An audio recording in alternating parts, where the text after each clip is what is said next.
Cook with Comali season 5 இந்த ஷோவோட ஆங்கரா இருக்கிற மணிமேகலை அவர்களுக்கும் இந்த ஷோல கண்டஸ்டண்டா இருக்க பிரியங்கா அவர்களுக்கும் சண்டே ஆகி அந்த சண்டை பெரிய சண்டையா மாறி குக் வித் கோமாளி செட்டுல இருந்து மணிமேகலை வெளியே போயிட்டாங்க. இனிமே இந்த நிகழ்ச்சிக்குள்ள வர்றது ரொம்பவே கஷ்டமான விஷயம் அப்படிங்கிறத நம்ம சொல்லியிருந்தோம். இவங்க 2 பேருக்கு இடையில என்ன பிரச்சனை அப்படிங்கிறது இப்போ வரைக்கும் தெரிய வரல. ஆனால் கூடிய சீக்கிரமே தெரிய வரும் அப்படின்னு சொல்லியிருந்தோம். அந்த வகையில் இன்னைக்கு ஆங்கர் மணிமேகலை அவர்கள் அவங்களோட யூடியூப் சேனலில் இதை பற்றின ஒரு கிளாரிஃபிகேஷன் வீடியோ ஒன்று ரிலீஸ் பண்ணியிருக்காங்க. அது மட்டும் இல்லாமல் அவங்களோட இன்ஸ்டாகிராம் பேஜில் இதை பற்றின ஸ்டேட்மெண்ட்டையே வெளியிட்டு அந்த கிளாரிஃபிகேஷன் வீடியோலையும் சரி அந்த ஸ்டேட்மெண்ட்லையும் சரி சொல்லியிருந்த விஷயங்கள் எல்லாமே ஒன்று தான். அதில் அவங்க என்ன சொல்லியிருக்காங்க அப்படின்னு பார்க்கும்போது இனிமே குக் வித் கோமாளி ஷோட நான் கண்டினியூ ஆக மாட்டேன், அந்த ஷோவை விட்டு நான் வெளியே வந்துட்டேன் அப்படின்னு சொல்லி ஸ்டார்ட் பண்றாங்க. இத்தனை வருஷமா ஆங்கரிங் பண்ணிட்டு வந்துகிட்டு இருக்கேன். நான் கமிட் பண்ற எல்லா ஷோஸ்லயுமே சரி ரொம்பவும் நேர்மையோடனும் அர்ப்பணி பண்ணணும். என்னால முடிஞ்ச அளவுக்கு என்னோட பெஸ்ட்டையும் எஃபர்ட்ஸையும் போட்டு அந்த ஷோவை முடிக்க ட்ரை பண்ணுவேன். அதே போல தான் 2019 குக் வித் கோமாளி சீசன் ஜேர்னியும் ஸ்டார்ட் ஆனிச்சு. அப்பையிலேருந்து இப்போ வரைக்கும் என்னால முடிஞ்ச வரைக்கும் இந்த ஷோல பெஸ்ட்டை கொடுத்து வந்துட்டு இருக்கேன்.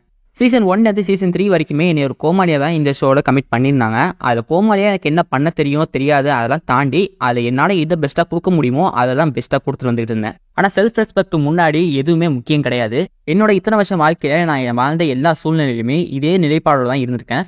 பணம், புகழ், வாய்ப்பு, செல்வாக்கு இது மாதிரி எல்லா விஷயங்களுமே சுயமரியாதைக்கு அப்புறம் 2வது பட்சமாக தான் அமையுது. அதனால தான் குக் வித் கோமாளி ஷோவை விட்டு இப்போ நான் வெளியாகியிருக்கேன்.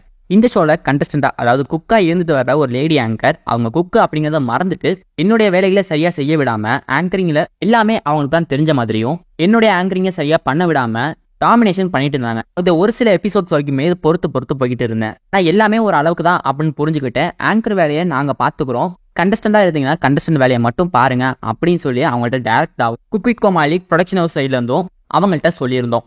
ஆனால் என்னோட உரிமையை கேட்கறதும் என்னோட கஷ்டத்தை வெளியே சொல்றதுமே இந்த ஷோல ரொம்பவே குற்றமா பார்க்கப்படுது. ஆனால் என்னையை பொறுத்த வரைக்கும் யாரை பத்தி எதை பத்தியுமே எனக்கு கவலை கிடையாது. குறிப்பா என்னையை சுத்தி ஏகப்பட்ட நெகட்டிவிட்டிஸ், டாமினேஷன் பண்றது, ஓவர் ஷேடா பண்றது இது எல்லாமே தான் இந்த ஷோவோட உண்மையான முகம். குக் வித் கோமாளி சீசன் 5 அப்படிங்கிறது நான் இதுக்கு முன்னாடி பண்ணிருந்த சீசன்ஸ் மாதிரி கிடையவே கிடையாது.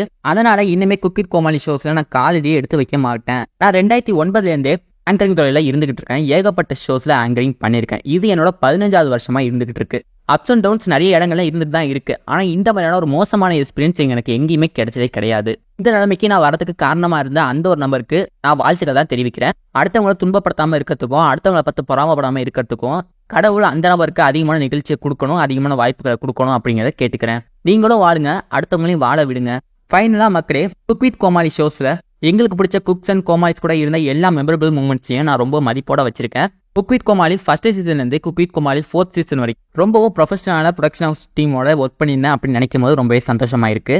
நீங்கள் இது வரைக்கும் எனக்கு கொடுத்திருந்த லவ் அண்ட் சப்போர்ட்டுக்கு ரொம்பவே நன்றி அப்படின்னு சொல்லி அந்த ஒரு ஸ்டேட்மெண்ட்டையும் அந்த ஒரு வீடியோவும் முடிச்சிருக்காங்க.